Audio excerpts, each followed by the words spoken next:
والصلاة والسلام على سيد الأنبياء والمرسلين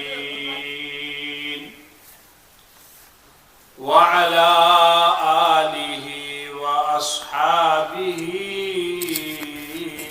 أجمعين. أما بعد فأعوذ بالله من الشيطان الرجيم. بسم الله الرحمن الرحيم. واذكر ربك في نفسك تضرعا وخيفة ودون الجهر من القول بالغدو والآصال ولا تكن من الغافلين.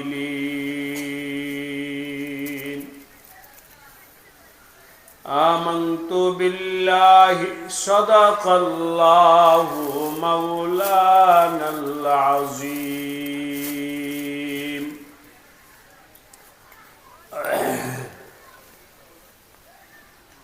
মুন্সিগঞ্জ টঙ্গিবাড়ি দক্ষিণ কামারখাড়া হিফজুল কোরআন মাদ্রাসা ও লিল্লা বোর্ডিং বালিকা শাখার হিফজ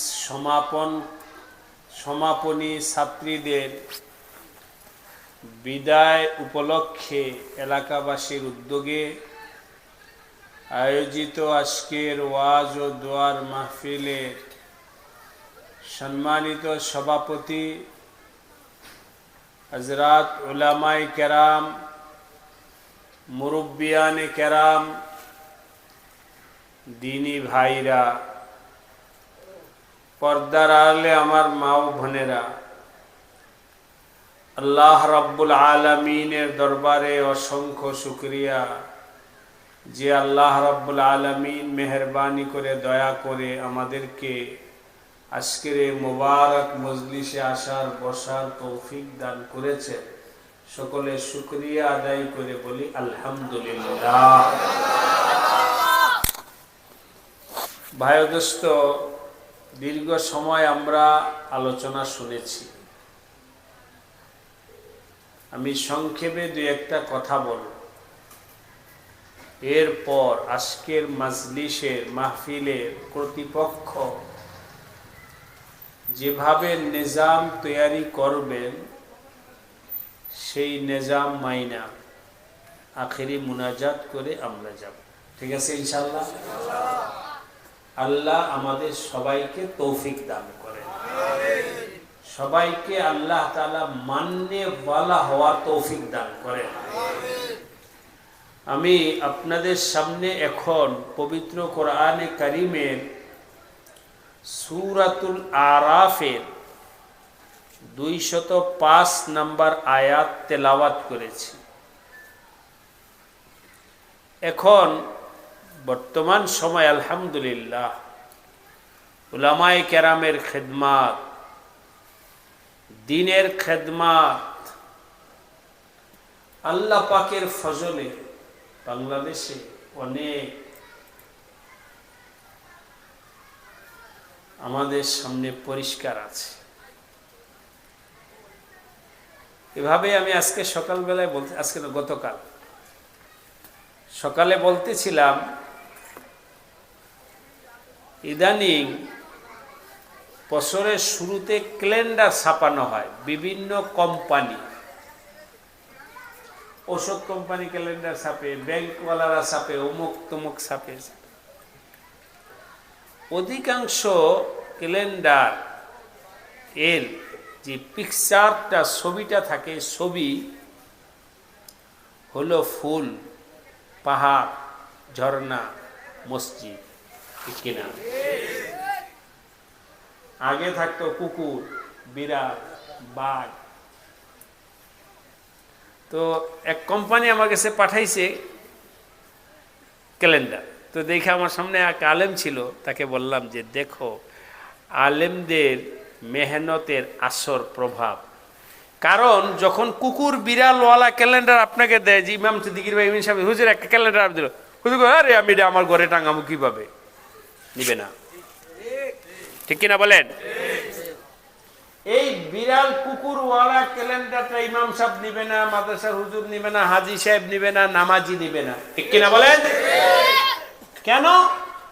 কম বেশ আলেমরা উলামায়ে কেরাম মেহনত করে, চাই দাওয়াত ও তাবলীগের মাধ্যমে হোক, চাই হক্কানি পীরদের মাধ্যমে হোক, চাই খানকাহি নিজামে হোক, চাই ওয়াজ মাহফিলের মাধ্যমে হোক, মোটামুটি মুসলমানদের কানে পৌঁছায়া দিছেন, লা ইয়াদখুলুল মালাইকাতু বাইতান, ওই ঘরে রহমতের ফেরেশতা প্রবেশ করবে না। আমার নবীজি বলেছেন, যেই ঘরের মধ্যে ফিহি কালবুন আও তাসাবির, যেই ঘরের মধ্যে কুকুর থাকে অথবা কোন প্রাণীর ছবি থাকে, ওই ঘরের ভেতরে আল্লাহর রহমতের ফেরেশতা প্রবেশ।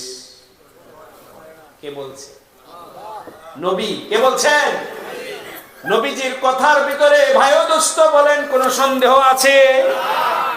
কোন সন্দেহ? নবীজি আলাইহিস সালাতু ওয়াস সালামের এই হাদিস যেহেতু আসছে, এই জন্যে স্বাভাবিকভাবে মুসলমান নিজের ঘরের ভিতরে কুকুর শুকুরওয়ালা ক্যালেন্ডার লটকাইতে চায় না। এই জন্যে কোম্পানি দেখলো, যদি কুকুর শুকুরওয়ালা ক্যালেন্ডার ছাপাই, সব জায়গায় মার্কেটিং করা যাবে না। আর যদি ফুলের ছবি দেই, এমনকি মসজিদেও এটা লটকানো যাবে, ঠিক কিনা বলেন? আলেমকে দেওয়া যাবে, হাফেজকে দেওয়া যাবে, নামাজিকে দেওয়া যাবে, হাজি সাহেবকে দেওয়া যাবে, গাজী সাহেবকে দেওয়া যাবে। আর যদি ছবি থাকে, সবাইকে দেওয়া যাবে না। এই জন্য দোস্ত দেখবেন, এখন বাজারে দেখবেন অধিকাংশ ক্যালেন্ডার ওই সমস্ত প্রাণীর ছবি নাই। আলহামদুলিল্লাহ। আমাদের হযরত মুফতি তকি উসমানী দামাত বারাকাতুহুম বলেছেন, এই ফিতনা ফাসাদের জমানায়, এই ফিতনা ফাসাদের জমানায় যখন ইসলাম এবং ইসলামের শত্রুদের শক্তি বেশি, বাহাদুরি বেশি, দাপট বেশি, ঠিক কিনা বলেন? সারা দুনিয়া ইহুদি খ্রিস্টানদের কবজায়। আজকে দোস্ত ইহুদি খ্রিস্টানদের কবজায় সারা দুনিয়া, যেই যা বলেন না কেন, ওদের কবজা থেকে বের হয়ে আইসা ইসলাম কায়েম যদি কেউ করতে পারে, তাহলে আফগানিস্তান, ঠিক কিনা বলেন? এদেশে লিয়াজু করে গেছে, লিয়াজু করে যায় নাই, ওদেরকে তারায়া এরপরে আল্লাহর হুকুম ওখানে জিন্দা করছে, ঠিক কিনা বলেন? ওইটা আমি চাবো না, ওই আলোচনায় চাবো না। আমি বলতেছিলাম ভাই দোস্ত, হযরত তকি উসমানী দামাত বারাকাতুহুম বলেছেন, যখন এই হলো সারা বিশ্বের হালাত, তো মুসলমানদের ভিতরে চেতনা জাগ্রত করো, ইমানি চেতনা, কোরআনী চেতনা, আমলের চেতনা জাগ্রত করো। হিকমত কৌশলের সাথে মুসলমানের ইমানি চেতনাকে জাগ্রত করো। দেখবা ইহুদি খ্রিস্টানদের সব প্লান মাটির সাথে মিশে যাবে। এভাবেই বলছি। আরেকটা কথা বলে এরপর আমি আয়াতের দিকে যাব। কিছুদিন আগে নেত্রকোনায় গিয়েছিলাম, সিংহা, ওখানে জায়গায় বয়ান করব। তা আমাকে এক আলেম সাহেব বলতেছিল, এটা সিস্টেমটা কি আমি শুনতেও চাই নাই, তবে আফসা আফসা শুনছি, এই জন্য সতর্ক। হুজুর, এটা হলো সুদ দেওয়ার অফিস। কি দেওয়ার? সুদ দেওয়ার মানে ওই যে গ্রাম তো গরিব এলাকা, ক্ষেত আছে, এই জন্য কিস্তি টাকা দেয় কৃষকদেরকে, ক্ষুদ্র। এটাই কিভাবে দেয়, এটাকে সহজ বাংলা বললে কিসের অফিস কন? সুদের অফিস। আমি বললাম, এই মুসলমান ভাইরা এখানে সুদের অফিস বানাইছে, যাই বানাজ্ঞা, ওইটা আমি খুঁজতে যাব না। আমি বলতেছি এই এলাকার মুসলমান যদি জানে তো সবাই সুদ খাওয়া দেওয়া কি। সুতরাং এই নেত্রকোনার ভাইরা, তোমরা না খায়া যদি আল্লাহর হুকুম হয় মরে যাও, তারপরেও হারাম কাজের মধ্যে সুদের টাকা আইনা ক্ষেত চাষাবাদ কইরো না। হে আমার মায়েরা, তোমরা শুধু ওই কারখানায় যাও না টাকা আনতে। যদি এই এলাকার সকল মুসলমান ইমানি চেতনায় ওই অফিসে যাওয়া বন্ধ করে, মহিলারাও যায় না, পুরুষও যায় না, বলেন তো এই অফিসটা এখানে থাকবে কি? মানে আগুন দিয়ে জ্বালাই দিয়ে দিব? কিছু করার দরকার নাই, ওরা খামোকা, এখানে কেউই আসে না। সুতরাং এই অফিসে কিন্তু তাড়াতাড়ি সরাও। ও আমার ভাইয়া, কথায় কথায় আসলো, তাই আপনাদেরকে জিজ্ঞাসা করি, আমার আল্লাহর নাফরমানি সুদের সাথে সম্পর্ক পরিপূর্ণভাবে বর্জন করার জন্য চেষ্টা করবেন। কে কে হাত উঠান দেখি। আল্লাহ সবাইকে তৌফিক দান করে। হাত দেমান। সুদ হারাম এ ব্যাপারে কোন আলেমের কি কোনো দ্বিমত আছে? আমার আল্লাহ কোরআনের মধ্যে ঘোষণা করেছেন, যে ব্যক্তি সুদের সাথে সম্পর্ক রাখবে, সম্পর্ক ছাড়বে না, ফাজানু বিহারবিম মিনাল্লাহ। এই মুসলমান, সুদের সাথে সম্পর্ক রাখবা না ছাড়বা? যদি সুদের সাথে সম্পর্ক রাখতেই চাও, তাহলে অস্ত্র নিয়ে দাঁড়াও, আমি আল্লাহর সাথে যুদ্ধ করার জন্য। ফাজানু বিহারবিম মিনাল্লাহ। আমার আল্লাহ বলেন, আমার সাথে যুদ্ধ করার জন্য দাঁড়ায় যাও। বলেন তো কার শক্তি আছে আমার আল্লাহর সাথে যুদ্ধ করার? আছে? কেন আপনার পক্ষে আমেরিকা থাকলো নাই, রাশিয়া থাকলো নাই,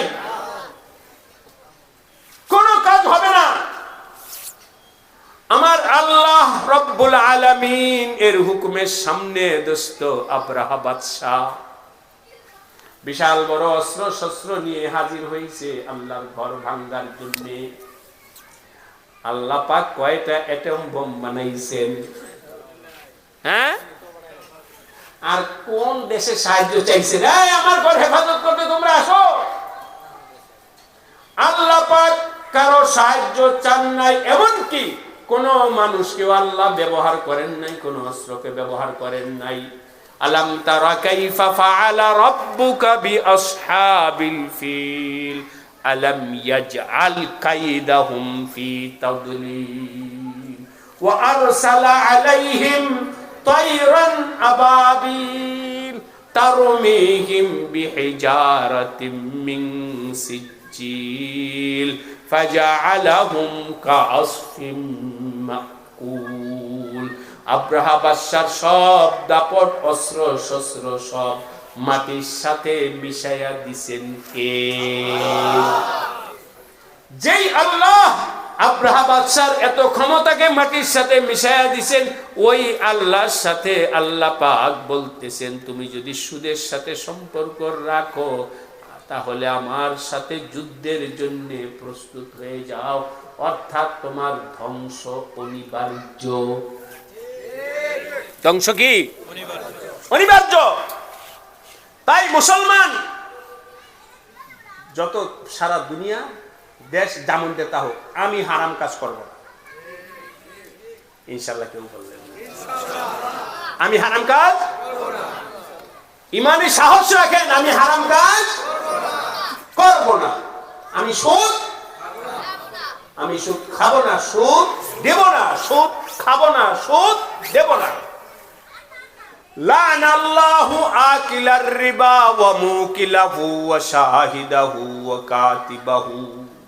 আমার নবীজি বলেন, যেই ব্যক্তি সুদ খাবে, লানাল্লাহু আকিলার রিবা ওয়া মুকিলাহু ওয়া শাহিদাহু ওয়া কাতিবাহু। যে ব্যক্তি সুদ খাবে, সুদ দেবে, সুদ লিখবে, দুইজনের লেনদেন করছে, আচ্ছা আমি এই কি জানি বলে 100 টাকার স্ট্যাম্প আমি লিখে দিতেছি, কেন হেরা লিখতে পারে না স্ট্যাম্প, এই জন্য আমি লিখে দিচ্ছি। ওই লেখনে ওয়ালার উপরেও লানত, ওয়াকাতিবাহু, যে ডকুমেন্ট তৈরি করে দিবে তার উপরে আল্লাহ লানত। ভাই আমি একটু লিখতে পারি, একটু লিখে দেন তো। বুঝে একটু লিখে দেন তো। কি লিখে দিব? আমি অত টাকা আনছি, এত টাকা কিস্তি দিব। সাবধান, কয় মানুষের উপকার করবেন না। হাওলা বলেন। এই উপকার করা যাবে না, এই উপকার করা যাবে না। লা তাআতা লিমাখলুক ফি মাসিয়াতিল খালিক। আমার আল্লাহর নাফরমানি করতে গিয়া দোস্ত উপকার কারো করা, কারো কথা মানা ঠিক কিনা বলেন? কয় বেচারা মানুষ সে পড়ালেখা পারে না, এই জন্য যাচ্ছে এই লেখা। নাউজুবিল্লাহ।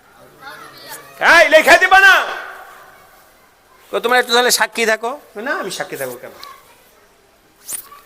আমার নবীজি বলেছেন, তুমি সাক্ষী থাকলেও গুনাহগার, তুমি লেখা দিলেও গুনাহগার, খাইলেও গুনাহগার, দিলেও গুনাহগার। সুতরাং দোস্ত সবাই সতর্ক হয়ে যাও।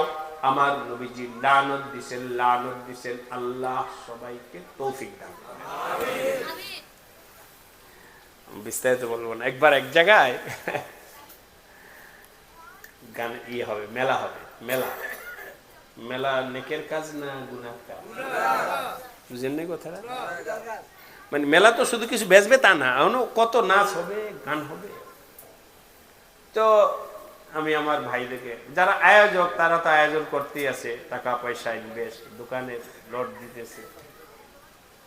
আমি মুসলমানদেরকে সতর্ক, ভাই গুনাহ আপাতত বলতেছি আমি, সব কেউ আমাকে অন্যদিকে নিয়েন না। 2 ধরনের গুনাহ। কয় ধরনের? একটা হলো গোপনে গুনাহ, আরেকটা হলো প্রকাশ্যে গুনাহ। এখানে উলামায়ে কেরাম আছেন, যেই গুনাহটা প্রকাশ্যে হয় ওকে ফাসেকে মলিন বলে। যেই গুনাহটা মানুষের সামনে প্রকাশ্যে হয় এটাও গুনাহ, গোপনে যেটা হবে ওইটাও গুনাহ। কিন্তু দোস্ত গোপনে যেটা হইছে কেউ জানে না, তুমি আল্লাহর কাছে মাপ চায় কান্নাকাটা কইরা ফেললা, আমার আল্লাহ তোমাকে গোপনে মাফ কইরা দিলে। কাল হাসরের দিন আল্লাহ পাক ডাকাবেন, এই বান্দা এদিকে আসো,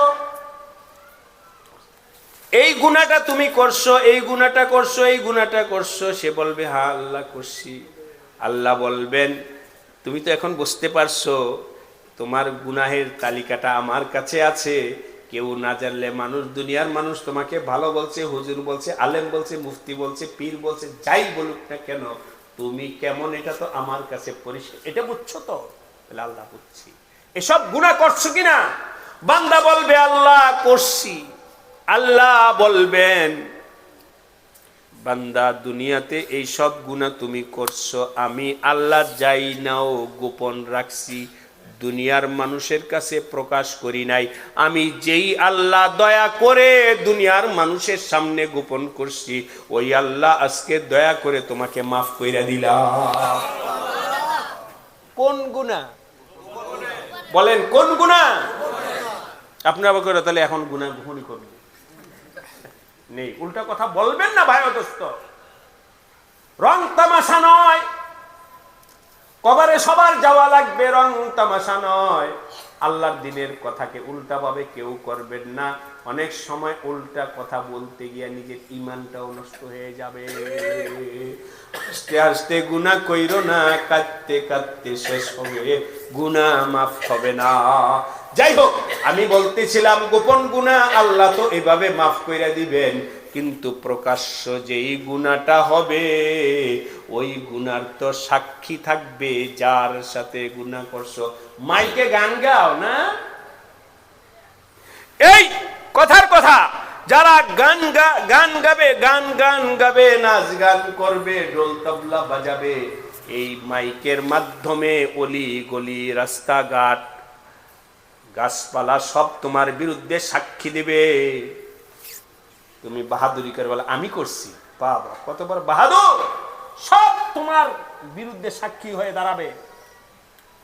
এই জন্য ভাই দোস্ত বলতেছি, বাহাদুরি কইরো না গুনাহ কইরা, প্রকাশ্যে গুনাহ কইরো না। চেষ্টা থাকবে প্রকাশ্য গুনাহ ছাড়ার জন্য, গোপনের গুনাহ ছাড়ার জন্য।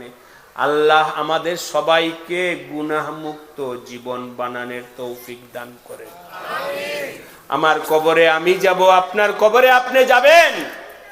যদি গুনাহমুক্ত না হয়ে যদি কবরে যান, গুনাহ নিয়ে যদি কবরে যান, আমার আল্লাহ দেখবেন না ও কোন বংশের, ও কতটুকু ক্ষমতাওয়ালা ছিল, কি পরিমাণ টাকাওয়ালা ছিল, কারো দিকে তাকাবে না। আজকে এই মাদ্রাসার কিছু মেয়ে হাফেজা হয়েছে, তাই মেয়েদেরকে বলতেছি সাবধান, আমার আল্লাহকে ভয় করো, তাকওয়ার জিন্দেগি বানাও, হারাম থেকে বাঁচো, আল্লাহর হুকুম মাইনা চলো। আমার নবীজি নিজের মেয়ে হযরত ফাতেমা রাদিয়াল্লাহু তাআলা আনহাকে বলেন, আনকিজি নাফসাকে মিনান নার, হে ফাতেমা তুমি এই আশা নিয়ে বসে থাইকো না, এই আশা নিয়ে উদাসীন জীবন কাটায়ও না। আমার বাবা তো আছেই, আমার বাবা নবী, আমার বাবা সাইয়্যিদুল মুরসালিন, আমার বাবা অমুক, আমার এই আশায় বৈশা থাইকো না। আনকিজি নাফসাকে, তুমি তোমাকে বাঁচাও জাহান্নামের আগুন থেকে। ভাইও দোস্ত, নবীজি যদি নিজের মেয়েকে এই কথা বইলা থাকেন, আমার আপনার গুনাহ থেকে বাঁচার জন্য চেষ্টা করার দরকার আছে কি নাই? যে যা করেন ওইটা পরে, কিন্তু গুনাহ থেকে বাঁচতে হবে। এক। দুই নম্বর হলো আল্লাহ পাক বলেন যে আয়াত পড়ছে, ওয়াজকুর, আল্লাহর জিকির করো, আল্লাহর জিকির করো, আল্লাহর জিকির করো সব সময়, যেন তোমার কলবে, তোমার জবানে আল্লাহর জিকির থাকে। ওয়াজকুর রাব্বাকা, সূরা আরাফের 205 নম্বর আয়াত। আপনারা কোরআন শরীফে খুলবেন, বাংলা অর্থ দেখবেন, তাওজিহুল কোরআন আছে, ফাউন্ডেশন, ইসলাম ফাউন্ডেশনের অনুবাদ আছে। ওয়াজকুর নাফসা ওয়াজকুর রাব্বাক, তুমি তোমার রবের জিকির করো, তুমি তোমার রবের জিকির করো, তুমি তোমার রবের জিকির করো। বলেন তো আমাদের রব কে? আল্লাহ। সহজে যদি বলি আল্লাহকে ডাইকো, আল্লাহকে ডাইকো, আল্লাহকে ডাইকো, রাজি আছেন? আল্লাহকে ডাকতে রাজি আছেন? আল্লাহ আমাদেরকে তৌফিক দান করুন। এই আয়াতের শেষে জিকির কিভাবে করবা? কখনো প্রকাশ্যে করো, কখনো গোপনে করো, কখনো জোরে করো, কখনো আস্তে করো, বিনয়ের সাথে করো, নম্রতার সাথে করো, মুহাব্বতের সাথে আল্লাহর জিকির করো। মাঝখানে অনেকগুলো কথা আছে, আমি এটা বললাম।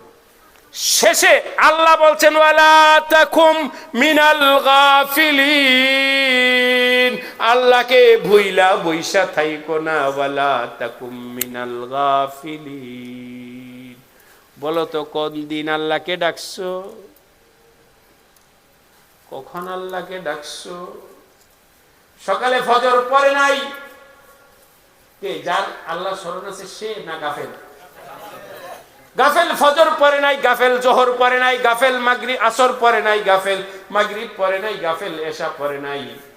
এই লোকটা কি বলে? এই লোকটা কি? কিসের থেকে গাফেল? কাজ থেকে? আমার আল্লাহ থেকে গাফেল? শুনেন আমার ভাইরা, যে ব্যক্তির অন্তরে আল্লাহ থাকে, আল্লাহ স্মরণ থাকে, ওই ব্যক্তি নামাজ থেকে দূরে থাকতে পারে না। হাদিসে আসছে, আমার নবীজি বলেন, ওয়ালা ইয়াজনি জানি ইল্লা ওয়া হুয়া মুমিনুন ওয়ালা ইয়াসরিকুস সারিক ইল্লা ওয়া হুয়া মুমিন। যার ভিতরে ঈমান আছে, যার ভিতরে ঈমান আছে, আল্লাহ আছে, ওই ব্যক্তিটা কখনো গুনাহ করতে পারে না। জিনাকারী জিনা করতে পারে না যখন তার অন্তরে কে আছেন? আল্লাহ। যার অন্তরে আল্লাহ আছেন ওই ব্যক্তি, যার অন্তরে আল্লাহর ভয় আছে ওই ব্যক্তি জিনা করতে পারে না। প্রসিদ্ধ হাদিসের মধ্যে আছে, সাবাতুন ইযিল্লুহুমুল্লাহু ইয়াওমা লা যিল্লা ইল্লা যিল্লুহু, 7 শ্রেণীর মানুষকে আল্লাহ আরশের ছায়ার নিচে জায়গা দিবেন। তার মধ্যে একটা আছে রাজুলুন দাআতহু ইমরাআতুন যা মানসাবিন ওয়া জামালিন ফাকালা ইন্নী আত্তাকুল্লাহ। এক যুবক রাস্তা দিয়ে হাঁটতেছে, এক সুন্দরী মেয়ে তাকে ডাক দিছে, দাআতহু ইমরাআতুন যা মানসাবিন ওয়া জামালিন। এই যুবকের দিকে তাকায়, দেখে আমি দেখো কত সুন্দরী কত সুন্দরী। যুবক যখন বুঝছে মেয়ের আওয়াজ, তখন আর পিছনে তাকায় না, এই হাতে ইঙ্গিত করে বলছে ইন্নী আখাফুল্লাহ, আমি আমার আল্লাহকে ভয় করি। সুবহানাল্লাহ। তোমার দিকে আমি তাকাইতে পারি না, তোমার দিকে আমি তাকাইতে পারি না। ইন্নী আখাফুল্লাহ, আমার আল্লাহ তোমার দিকে তাকাইতে নিষেধ করছেন, আমি তোমার দিকে তাকাইতে পারি না। যেই যুবকটা ওই নারীর পক্ষ থেকে আওয়াজ পাওয়া সত্ত্বেও তার দিকে তাকায় নাই, আল্লাহ পাক ওই যুবককে আরশের ছায়ার নিচে জায়গা দিবে। বলেন তো, যুবকটা মেয়ের দিকে তাকাইলো না কার ভয়ে? আল্লাহর ভয়। আল্লাহর স্মরণ যেই যুবকের অন্তরে থাকে, ওই যুবক গাফেল নয়, ওই যুবক জিনা করবে না, ওই যুবক মদ খাবে না, ওই যুবক নেশা করবে না, ওই যুবক ছিনতাই করবে না, ওই যুবক কারো উপরে অত্যাচার করবে না, অন্যায় ভাবে কাউকে চর থাপ্পড় দিবে না, ছিনতাই করবে না, কারো জমিন দখল করবে না, কারো জায়গা দখল করবে না। ও তো সব ক্ষেত্রে বলবে ইন্নী আখাফুল্লাহ। আল্লাহ আমাদেরকে সব সময় আল্লাহর স্মরণ দিলের মধ্যে রাখার তৌফিক দান। আল্লাহর স্মরণ যখন আসবে, নামাজ পাঁচ ওয়াক্ত হবে। রাজি আছি? নামাজ যেন কাজা না হয়। সামনে রমজান মাস আসতেছে, রমজানের রোজার ব্যাপারে সবাই সতর্ক হয়ে যায়। মা বোন ভাইরা সবাই, একটা রোজা যেন নষ্ট না হয়। আল্লাহ সবাইকে রোজাগুলো ঠিক মতো রাখার তৌফিক দান করে। এক সময় তো আমরা এই মসজিদে নামাজ পড়তাম, মানে এই মসজিদের মুসল্লি ছিলাম। আমার মনে আছে আমি যখন ছোট, আমাদের বাড়িতে এখানেই ছিল। আজকে আসার সময় গাড়িতে আলেমরা ছিল, তখন বললাম যে শোনো, আমাদের আগের বাড়িটা দেখাবো তোমাদের। তো মনে আছে আমি দোয়া করি, আল্লাহ পাক, ছোটকালের স্মৃতি আছে তো, হঠাৎ করে কি যেন হয়েছে, মসজিদের ইমাম সাহেব কি একটা খবর আসার কারণে বাড়িতে গেছে, ঈদের নামাজ পড়া হইতে। এটা নিয়ে মুরব্বীরা পেরেশান। ওই সময় আমি কোন কিতাব পড়ি, জালালাইন শরীফ, এরকমই হবে। তো আমি তো বাড়িতে আসছি ঈদের জন্যে, ছোট। আমি যখন দাওরা পড়ি তখনও ছোট ছিলাম, দুই একটা দাড়ি উঠছে। আমি তো আসছি কোনো বাড়িতে ঈদের জন্যে, ইমাম সাহেব হঠাৎ বাড়িতে গেছে। ওই সময় দোস্ত, এখন তো আলহামদুলিল্লাহ আলেম ওলামা অনেক হয়েছে, তো ওই সময় এত সচরাচর আলেম পাওয়া যেত না। জুমার নামাজ পড়ানেওয়ালা ইমাম খুঁজা আনতে হইত। তো যাই হোক, এখন নামাজ পড়াবে কি? ঈদের নামাজ। ওই সময় শরীফ খান সাহেব, আল্লাহ ওনার কবরকে নূর দ্বারা ভরপুর করে দেন। শরীফ খান আমাদের বাড়ি এখানে না, উনি এখানে বসা, আমাকে দেখা, এই যে নাতি আসছে, ভাই আর কোনো চিন্তা নাই, নাতি নামাজ পড়াবে। আমারে ডেকে জিজ্ঞেস, তুমি ঈদের নামাজ পড়াইতে পারো? পড়াইতে পারবো, কিন্তু কোনোদিন পড়াই নেই। যাও আজকে পড়াই বা প্রথম, আর কোনো কথা না, আমাদের আর কোনো চিন্তা নেই। তো যাই হোক, আল্লাহ রাব্বুল আলামিন আমাদের সবাইকে সামনের রোজাগুলো সুন্দরভাবে রাখার তৌফিক দান, আর নামাজ সুন্দরভাবে পড়ার তৌফিক দান। রাজি আছি? কি রাজি আছেন বলেন তো? বলো আবার কও।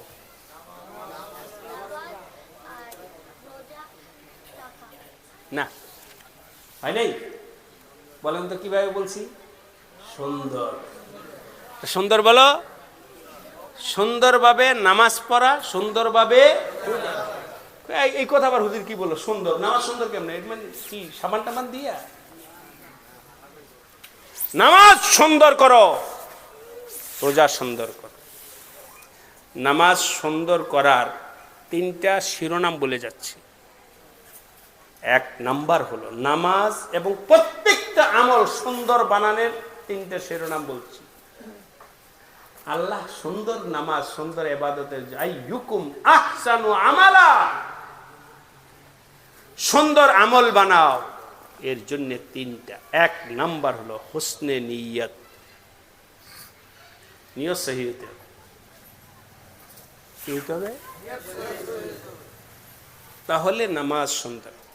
দুই নাম্বার, যে কোনো আমল সুন্দর বানানোর জন্য এক নম্বর হোসনে নিয়ত, দুই নম্বর হলো তরিকায়ে নবুয়ত, আমার নবীর তরিকায় হতে হবে। নিজের মতো করে করলে হবে না, আমলটা করতে হবে কার তরিকায়? নবীজির তরিকায়। দুই, তিন নাম্বার হলো সামারা সহি হইতে হবে, আমলের সামারা সহি হইতে হবে। অর্থাৎ নামাজ, যাকাত, দান, সদকা, রোজা কইরা যেন গুরুর অহংকারের মধ্যে লিপ্ত না হয়। আমি করছি, শেষ। কি এই মসজিদের ছাদটা আমি করে দিছি, শেষ। অমুক কাজটা আমি করে দিছি, শেষ। যখন এই দোস্ত কোনো দান সৎকা করার পরে গুরুর হবে, আমল করার পরে গুরুর আসবে, রোজা রাখার পরে অহংকার আসবে, আমল করার পরে হামনে কিয়া, আমি করছি আমি করছি, এই আলামত, এই অবস্থাটা কারো আশা মানি হলো তার আমল আল্লাহর দরবারে পছন্দ হয় নাই। আল্লাহর কাছে যদি পছন্দ হইতো, রব্বানা যালামনা আনফুসানা, আল্লাহ এত সুন্দর রমজান মাস পায়াও হক আদায় করতে পারলাম না, আল্লাহ মাফ কইরা দেন।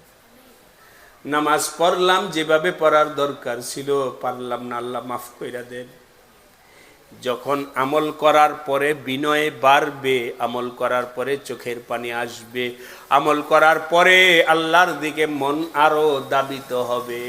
এই তিনটা শিরোনাম বইলা গেলাম, এই তিনটা শিরোনাম যদি কারো হয়, বলা যায় তার নামাজটা সুন্দর হইছে, বলা যায় তার রোজাটা সুন্দর হইছে, বলা যায় তার যাকাতটা সুন্দর হইছে, বলা যায় তার হজটা সুন্দর হইছে, বলা যায় তার তেলাওয়াত অথবা পড়ানো অথবা হাফেজ হওয়াটা সুন্দর হইছে।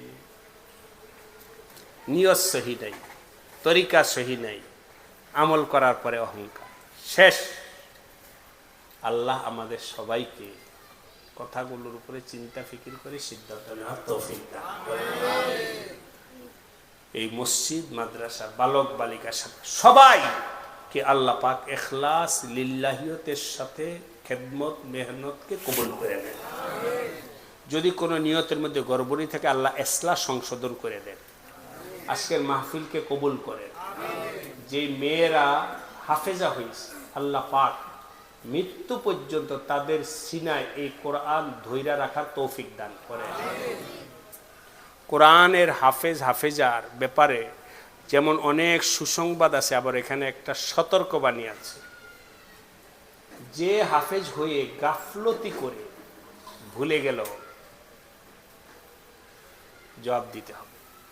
হ্যাঁ, যদি তার তেলাওয়াত, তার আমল সব ঠিক রাখছে, কিন্তু তারপরেও বয়সের কারণে, মেধার কারণে হয়তো ইয়াদ এখন নাই, কিন্তু তার চেষ্টা ছিল, সেটা হয়তো আল্লাহ মাফ করবেন।